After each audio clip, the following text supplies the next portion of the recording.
Hey everyone, my name is Deepshikha Goswami. Welcome back to my YouTube channel. GATE 2024 का last minute strategy. अगर आपको पता है आज 3 तारीख है। 3 तारीख से अगर हम बात करते हैं, हमारा एग्जामिनेशन डेट जो है वो 10th ऑफ फेब्रवरी। हाँ जी, तो 10th ऑफ फरवरी का आपको एग्ज़ाम है। आज 3 तारीख है, मतलब अगर हम बात करके चलो यहाँ पर 4, 5, 6, 7, 8, 9 टोटल 6 डेज़ हमारे पास बचे हुए हैं। अब इन 6 डेज़ में ऐसा क्या पढ़ लो आप, जिससे आपको यहाँ पर बहुत सारा बेनिफिट मिल जाए अच्छे खासे। कम से कम कुछ नहीं तो अगर आप अभी फॉर एग्ज़ाम्पल 20 मार्क्स लाने की कैपेसिटी में है तो आप 40 तक पहुँच जाएँ मिनिमम। एंड अगर आप 30 के हैं तो 50 पे पहुँच जाएँ। मतलब कम से कम 10 से 15 से 20 नंबर आपके ज़रूर बढ़ेंगे ये वीडियो देखने के बाद में। तो मेक श्योर कीजिए इस वीडियो को ज़रूर देखिए एंड तक। देखिए, सबसे पहले अगर मैं बात करती हूँ यहाँ पर सेक्शंस के बारे में गेट के, तो हम सबको पता है यहाँ पर हमारे पास 3 सेक्शंस हैं। सबसे पहला जो सेक्शन है वो है general aptitude, then there is chemistry and then there are जो आपके सब्जेक्ट्स होंगे, ठीक है? Specific subjects. जनरल एप्टीट्यूड की मैं बात करती हूँ, टोटल 15 नंबर के क्वेश्चंस यहाँ पर आते हैं। केमिस्ट्री में अगर हम बात करते हैं, टोटल 25 मार्क्स का ये सेक्शन है। और सब्जेक्ट्स हमारे पास 2 सब्जेक्ट्स होते हैं, तो जो भी आप चूज़ करेंगे out of that 30 marks goes to each subject. Okay, उसके अलावा यहाँ पर डेफिनेटली नेगेटिव मार्किंग भी है, लेकिन जो हमारे एमएसक्यू टाइप ऑफ, अगर मैं ये बात करूँगी नेगेटिव मार्किंग, तो एमसीक्यूज़ में आपको नेगेटिव मार्किंग देखने के लिए मिलेगी। लेकिन जो हमारे एमएसक्यूज़ हैं और जो नेट क्वेश्चंस हैं, नेट टाइप क्वेश्चंस हैं, उन सभी में हमको there is no negative marking, कोई भी नेगेटिव मार्किंग नहीं है। तो ये वाली चीज़ का तो आपको एडवांटेज लेना ही लेना है। नाउ बात कर लेते हैं लास्ट मिनट में, पहले तो आप क्या-क्या चीज़ें करेंगे, then there is also suggestion about then I will also give suggestion about the किस तरीके से आप तीनों सेक्शंस को डील करेंगे सो दैट आप मार्क्स को मैक्सिमाइज कर पाएँ। देखिए, टाइम का इन जनरल क्रंच नहीं होता है गेट में, क्योंकि गेट का जो सब्जेक्ट है, जो एग्जामिनेशन है, वो इन जनरल काफ़ी ईज़ी लेवल का है as compared to CSIR NET. But yes, यहाँ पे प्रॉब्लम क्लियर करना नहीं होता है, गेट क्रैक करना है, गेट को पास करना नहीं होता है, गेट में अच्छा स्कोर और अच्छी रैंक लेकर आना होता है। जो कि आप अगर आप टारगेट कर रहे हो 50 plus marks, minimum 50 plus marks, तब आप जाके उम्मीद कर सकते हैं कि आपके बहुत अच्छी रैंक आएगी, जो आपको top notch IITs, IISc etcetera में एडमिशन दिलाएगी। बार्क वगैरह में डायरेक्ट इंटरव्यू के थ्रू आपका डायरेक्ट सिलेक्शन हो जाएगा। तो वो अगर आप चाहते हैं तो डेफिनेटली यहाँ पर आपको गेट में बहुत अच्छा रैंक सिक्योर करना होगा। ओके, नाउ अगर मैं उसके बारे में बात करूँ यहाँ पर आपसे, यस, तो सबसे पहले देख लेते हैं हम लोग कि आपको क्या-क्या पढ़ना है जो अभी तक आपने शायद नहीं पढ़ा है। इस चैनल पर आपको श्योर शॉर्ट्स सीरीज़ मिलेगी, ठीक है? और ये जो श्योर शॉर्ट सीरीज़ है ना, ये गेट और नेट दोनों के लिए स्पेसिफिक है। अब तक इसके 7 सीज़न्स या 7 वर्जन्स या 7 बार मैं सीरीज़ को लेकर आ चुकी हूँ, और हर एक सेशन में कम से कम आपको 7 से 8 से 10 वीडियोज़ मिल जाते हैं। तो इस श्योर शॉर्ट सीरीज़ को अगर अभी तक आपने नहीं देखा है, मेक श्योर कीजिए इस शॉर्ट शॉर्ट सीरीज़ को, जितनी भी वीडियोज़ मैंने यहाँ पर इस चैनल पर आप लोगों के लिए डाले हुए हैं, उसको कंप्लीट कर लीजिए, उसको कंप्लीट कर लीजिए, ठीक है? ये पहला पॉइंट है जो मैं आपको सजेस्ट करूँगी ज़रूर, ज़रूर। बिकॉज़ बहुत सारे ऐसे बच्चे हैं जो मुझे ये तक मैसेज करते हैं कि मैम हमने और कुछ नहीं पढ़ा था, हम सिर्फ़ आपकी शॉर्ट शॉर्ट सीरीज़ देख कर गए थे और हमारा सिलेक्शन हो गया है। सेकंड जो मैं आपको सजेस्ट करूँगी वो होगा, एक मैंने एमसीक्यू या एक मैंने आपके जो न्यूमेरिकल क्वेश्चंस होते हैं, न्यूमेरिकल्स, उनके लिए मैंने एक आपका सीरीज़ या एक मैं बोलूँगी कंपाइलेशन वीडियो बनाया हुआ है, जिसका लिंक मैं आपके साथ में शेयर कर दूँगी। इन दोनों ही सीरीज़, इन सभी चीज़ों का लिंक मैं आपके साथ में शेयर कर दूँगी टेलीग्राम पर। तो मेक श्योर आपने टेलीग्राम चैनल को जॉइन कर लिया है। लिंक नाम है CSIR net Deepshikha Goswami official, ठीक है? बाकी डिस्क्रिप्शन बॉक्स में और इस वीडियो के पिन्ड कमेंट में आपको टेलीग्राम का लिंक मिल जाएगा। इन दोनों ही सेशंस के जो लिंक्स हैं, ये मैं आपके साथ में शेयर कर दूँगी टेलीग्राम चैनल पर। प्लीज़ उसको ज़रूर देख कर जाइए।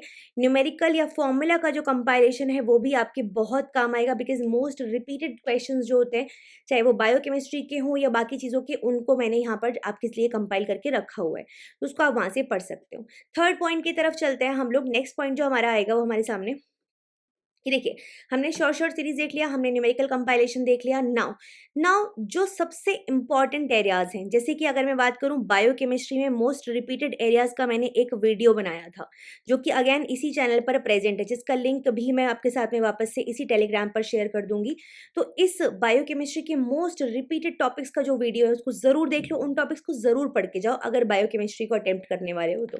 सिमिलरली अगर मैं बात करूँगी ज़ूलॉजी की, या फिर बॉटनी की, इन सेक्शंस को अटेम्प्ट करने वाले हो तो जो मोस्ट रिपीटेड एरियाज हैं इन दोनों के, उनको ज़रूर करके जाओ सो दैट यहाँ से आप मैक्सिमाइज कर पाओ अपने मार्क्स को। बिकॉज 60 में से अगर आप 50 नंबर भी लेकर आ जाते हो तो गेम वहीं पर बहुत ही आगे पहुंच जाता है आपका। ठीक है, उसके बाद अगर आप 10 नंबर भी जनरल एप्टीट्यूड में ले आए तो आप ऑलमोस्ट टॉपर बनने के कगार पे होते हैं, या फिर उसके आसपास टॉप 10 में रैंक या टॉप 20 में रैंक आराम से आपकी आ सकती है ना। तो ये कोशिश आपको करनी है। केमिस्ट्री में 2 से 4 सवाल भी कर लोगे ना तो भी बहुत अच्छा कर लोगे। ठीक है, तो ज़ूलॉजी, बॉटनी, बायोकेम, देखो सबसे ज़्यादा कॉमन टॉपिक्स यही हैं, बाकी फूड टेक एंड माइक्रो उसके बाद के टॉपिक्स आते हैं। अब अगर मैं स्ट्रैटेजी की बात करूँ, जैसे कि आप जिसको आप इस्तेमाल कर सकते हो एग्जामिनेशन में, तो बहुत सिंपल है। एक चीज़ जो आपको करनी है, देखिए आपके पास सेक्शंस है 5, ठीक है? इन 5 सेक्शंस में से आप एग्जाम में बैठे-बैठे ही पाँचों सेक्शंस को विजुअलाइज़ कर सकते हैं। आप एक सेक्शन पे टिक करके एक को देख सकते हो, दूसरे को टिक करके दूसरे को देख सकते हो, ठीक है? लेकिन मेक श्योर करना, पहले 1 2 पे अगर टिक हो जाएगा उसके बाद में तीसरे पे आपको टिक नहीं करने देगा, तो किसी एक पे टिक आपको हटाना होगा, उसके बाद में आप उस सेक्शन को आप विजुअलाइज़ कर सकते हैं। तो इससे क्या होगा, एक रफ एस्टिमेट आपको मिल जाएगा। एक क्वेश्चंस को देख लीजिए, मान लीजिए बायोकेमिस्ट्री जैसे इस बार हुआ था, बायोकेमिस्ट्री में बहुत सारे नेट के क्वेश्चंस आपसे पूछे गए थे। मान लो इस बार भी 24 के जो एग्ज़ाम है उसमें भी सेम जो पैटर्न है वो रिपीट होता है और आप कंफर्टेबल नहीं हो, you are not comfortable in NAT, in case अगर मैं बात कर रही हूँ, तो उस केस में you can go for other options, जैसे कि माइक्रोबायोलॉजी के लिए जा सकते हो आप, जैसे कि जूलॉजी, बॉटनी सेलेक्ट कर सकते हो। मतलब मेरा मतलब ये है आपको समझाने का कि आप जिन टॉपिक्स में कंफर्टेबल है ना, जिन टाइप ऑफ क्वेश्चंस में कंफर्टेबल है, आप वहाँ पर ज़्यादा जाइए, आप क्योंकि आपको मैक्सिमाइज करने हैं। अब मान लीजिए 10 सवाल बायोकेमिस्ट्री में उन्होंने सिर्फ नेट के पूछ लिए, तो आप कैसे कर पाएंगे? या फिर अगर आप कंफर्टेबल नहीं तो आप कैसे कर पाएंगे, है ना? So in that case you first need to make sure कि you are in a comfortable position, और उसके लिए आपको जितने भी पाँचों सेक्शन है, पाँचों में से फूड टेक को चलो हटा भी दो, 4 सेक्शन को तो एटलीस्ट आपको देखना ही देखना है। उससे क्या होगा, एक रफ एस्टिमेट आपको मिल जाएगा और उसके बाद में पेपर अटेम्प्ट करना स्टार्ट करना। ऐसा नहीं कि पहले क्वेश्चन करना स्टार्ट कर दिया, बीच में आगे अटक गए, तो टाइम आधा वहाँ पे वेस्ट कर चुके हो, अब सोच रहे हो नेक्स्ट कोई और चूज़ कर लें क्या? नहीं, ये मत गलती करना। पहले सोच लेना, पहले देख लेना पेपर को, एक रफ एस्टिमेट मिल जाता है आपको। जो टॉपिक्स होते हैं उनको पढ़ के भी आइडिया लग जाता है किस टाइप के क्वेश्चंस आपसे पूछे जा रहे हैं ना। तो वो काम ज़रूर करके देख लेना एक बार, फास्ट-फास्ट 5 मिनट के अंदर, ठीक है? तो एक तो हो गई ये चीज़ आपकी। इसके अलावा अगर मैं बात करूँगी यहाँ पर आपसे, यस, तो देखिए जो जनरल एप्टीट्यूड वाला पोर्शन है आपका, उसमें बहुत सारे क्वेश्चंस ऐसे हैं जो कि आपकी इंग्लिश बेस्ड है।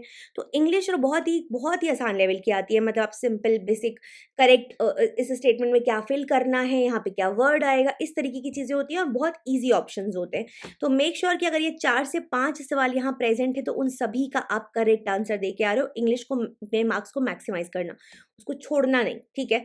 अगर कंफर्टेबल हो तो, अगर उतने कंफर्टेबल नहीं हो इंग्लिश के साथ में तो डेफिनेटली फिर आप बाकी चीज़ों की तरफ जा सकते हैं।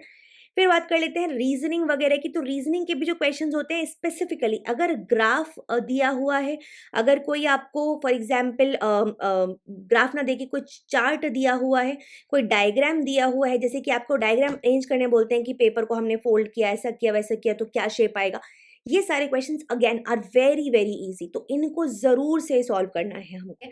तो जो भी ऐसे एरियाज़ हैं जो लो हैंगिंग फ्रूट्स हैं, जिनको आप आराम से तोड़ सकते हो, जहाँ पे अपने मार्क्स को मैक्सिमाइज़ कर सकते हो, उनको ज़रूर आपको उन पे फोकस करना है। तो ये कुछ एरियाज़ हो गए।